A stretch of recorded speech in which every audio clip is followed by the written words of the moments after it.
ആദ്യത്തത് ഇല്ല. ഇപ്പൊ ശരി, ഇപ്പൊ ഒരു ഉദാഹരണം, ഇവിടെ ഒരു ക്ലാസ് നടക്കുകയാണ്. ഉമ്മ അവരോട് വളരെ അത്യാവശ്യമുള്ള ഒരു ഘട്ടമായതുകൊണ്ട് ഇന്ന് പോകാൻ പാടില്ല എന്ന് പറഞ്ഞ പോകരുത്. പെരിയിൽ നിൽക്കാൻ കടപ്പെട്ടവനാണ് മകൻ. അതാണ് ഉമ്മാന്റെ മകൻ എന്ന് പറഞ്ഞതിന്റെ അർത്ഥം. അത് സംശയമല്ല. അത് അപ്പോ സെലഫിയത്തിന് പൊടി ഞാൻ സെലഫി അല്ലാണ്ടാകും പറഞ്ഞിട്ട് അവിടെ വീട് മുഴുവനും നശിപ്പിച്ചിട്ട് പ്രശ്നമാക്കിയിട്ട് ക്ലാസ്സിൽ പോരോ? ഇല്ല.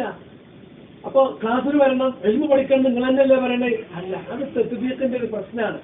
നിങ്ങൾക്കറിയോ എന്തുകൊണ്ട് നമ്മൾ പറയണതെന്ന് വെച്ചാൽ അത് നടപ്പിലാക്കണമെങ്കിൽ അതിന്റെ രൂപം മനസ്സിലാക്കണം.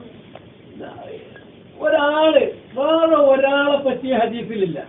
അയാളെ കണ്ടാല് അയാളോട് നിങ്ങൾ ശഫാഅത്ത് ചെയ്യാൻ വേണ്ടിയിട്ട് ആവശ്യപ്പെട്ടോടി. ഇസ്തിഗ്ഫാർ, അള്ളാഹുവോട് ഇസ്തിഗ്ഫാർ, എന്റെ പാപം ഒന്ന് പുറത്തു തരാൻ വേണ്ടി നിങ്ങളും അള്ളാഹുവോട് ഒന്ന് ദുആ ചെയ്യണമെന്ന് ആവശ്യപ്പെട്ടോടി. വേറൊരു കുട്ടിനോട് റസൂലുള്ളാഹി പറഞ്ഞിട്ടില്ല. വേറെ കുട്ടിയുടെ കാര്യത്തിൽ ഉമർ ഖത്താബിന് ഒരാൾ കത്തയച്ചു.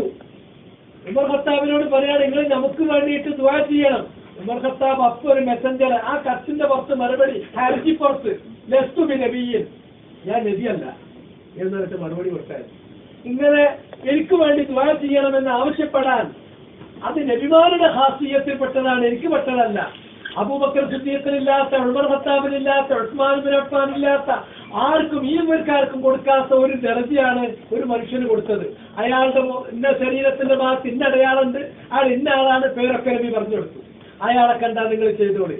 ഉമർ ഖത്താബ് അയാളെ കണ്ടോ? ആ ആളെ ആരായിരുന്നു? അയാളുടെ പേരാണ് ഉവൈസുൽ ഖർനി, സയ്യിദുൽ താബിഈൻ. റസൂലുള്ളാഹി ജീവിച്ചിരിക്കുന്ന കാലത്ത് ജീവിച്ചു, പക്ഷേ താബിഈയാണ്, നബിയെ കണ്ടിട്ടില്ല, സഹാബിയല്ല. എന്താണ്? അയാൾ യമനിലാണ്. യമനിൽ നിന്ന് നിരന്തരം ആളുകൾ ഒരു വർഷം 2 or 3 തവണ മദീനത്ത് വരുന്നു, ആഴ്ചകളോളം മാസങ്ങളോളം